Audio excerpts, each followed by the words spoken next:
I'm starting to think that this series is slowly curing my depression. No, I'm playing. I'm not depressed. Anyway, uh, yeah, bro, this is amazing fucking series, bro, and we're just 2 games in. I mean, every time we watch the Timberwolves versus the Nuggets, it's like it's absolute cinema, bro. Like every single freaking time, you cannot fucking pay me to miss one of these games because you never know what's gonna happen. Now, me personally, I want to put this out there. I didn't make a NBA playoffs prediction video just yet. I don't know why I haven't. Most of the game twos are done, but I will still be making a video about it because I mean, why not? I mean, most people know what's gonna happen in the first round with most teams. So it's like why not still make the video? Anyway, let's get into what y'all came here for. So this game was amazing, and it kind of came down to the very last few seconds or whatnot. Minnesota won only by a few points. They won by like 5. I believe they won 119 to 114. All right, so the way this game started, you definitely wouldn't have like expected it to go on the way it ended. Definitely not. Like the Nuggets started out very dominant in that first quarter. Like they were playing very well. They had at one point they had like 3 back-to-back 4-point plays. It was kind of crazy to see. You was like thinking because at that point in time they were going up by 10 plus. And the Wolves looked frustrated. They looked very frustrated. Like I said, they fouled on 3-point shots 3 plays in a row and they all went in. So it's like, how can you not be frustrated when you keep fouling like that? So at that point, this is the playoffs, and momentum is a very big factor in basketball. If you play basketball, you know that your soul can get snatched from moments like that. But I mean, not the Timberwolves. They stayed composed. They really stayed composed. Um, in that first round, like I said, I mean not first round, that first quarter, it kind of looked like a slaughter, a bit. But and it really looked bad because Ant was kind of limping. He was limping. He was like holding one of his knees. He was limping. I thought he was like really hurt. I mean, he probably still is hurt, but shit, not the way he started that second quarter. Not the way he started that second quarter. All right, so I think okay to start the second, I think they were down by 15, or 19, something like that. The most they was down by was 19. I do remember that. Ant really started off the game with the reason why they came back was really because of Ant. He came back into the game with a different type of energy. He started attacking the basket. He just started opening up the whole game for real.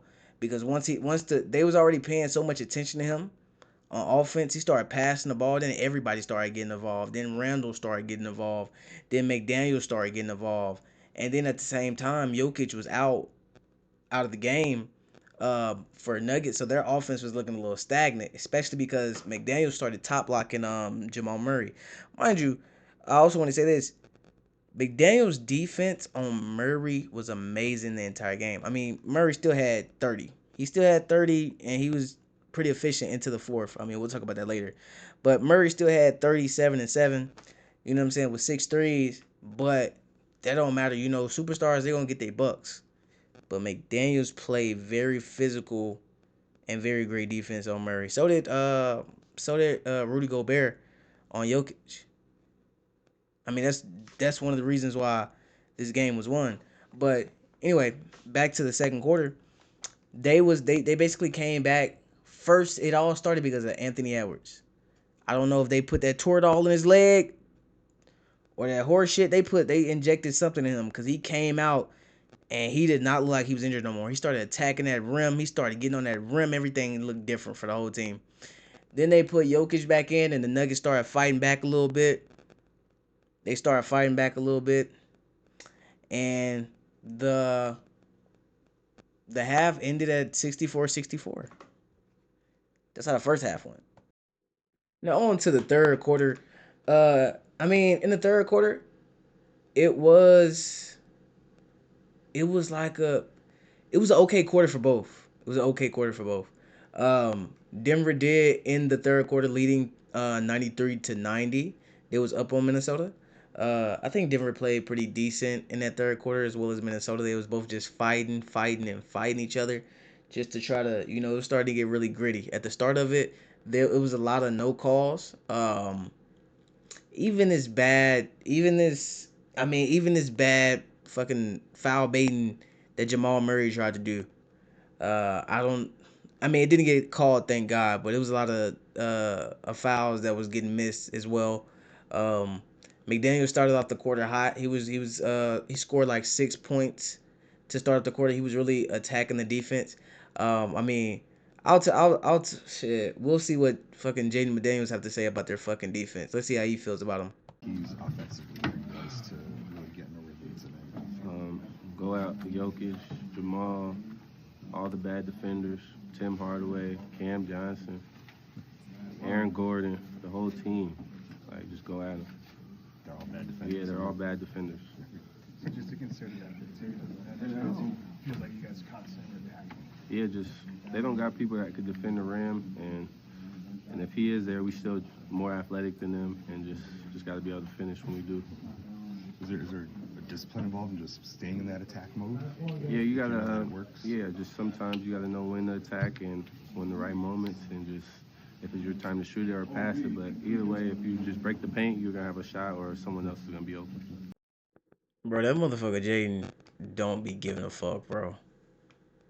I swear to God, he hate everybody that's not his teammate. Everybody, like that Twitter narrative, that gotta be true as shit. Like, he just be crashing on everybody. He pushed Shay. He broke his hand that one time. He just be crashing out. Anyway, though, he's kind of right though. I ain't gonna lie, he's kind of right. I mean, besides saying Aaron Gordon, I think Aaron Gordon's a pretty good defender, but he is kind of right about going at these guys because most of the guys on the Nuggets are just not defenders.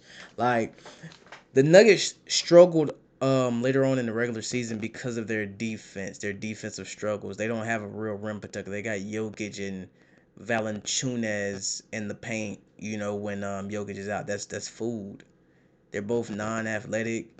They can't really contest your shot. Like Jaden said, they're like if they are already there, he's just gonna go over top of them. They're more athletic. Speaking of athletic though, the Nuggets are missing not a rim protector, but they are missing like an athletic wing, like an extra body to throw at these defenders. A guy like Jaden McDaniels, and Peyton Watson.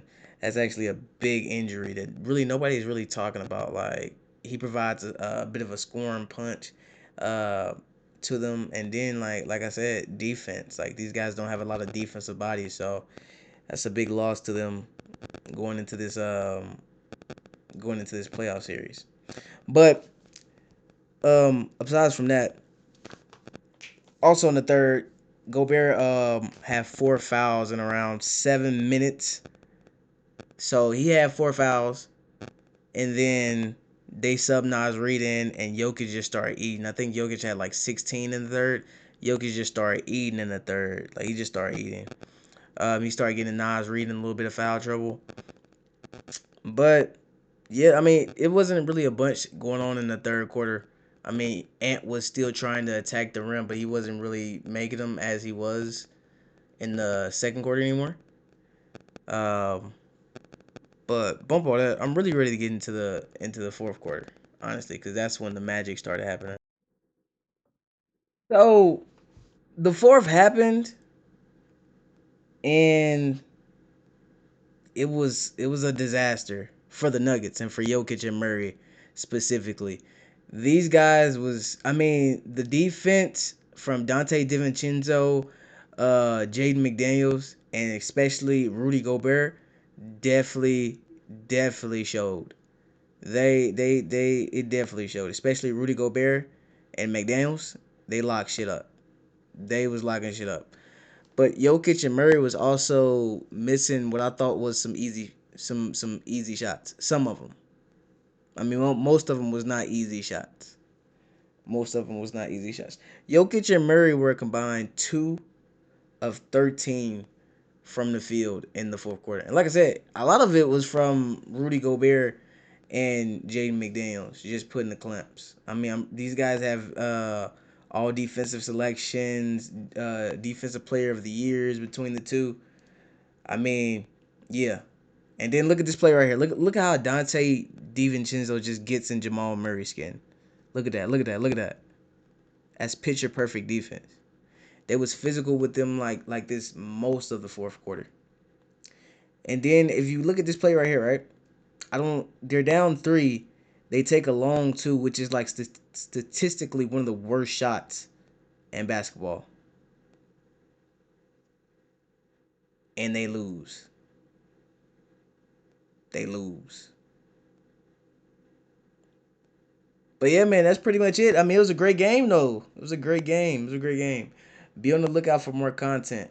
I will be talking about how Brandon Ingram is things that I can't say. I'm not even a Raptors fan, but you know his playoff failures is crazy. We gonna break that down tomorrow and get that out to you guys as soon as possible. Appreciate you guys for showing me love. It's Kobe Talks Hoops, and I am out of here.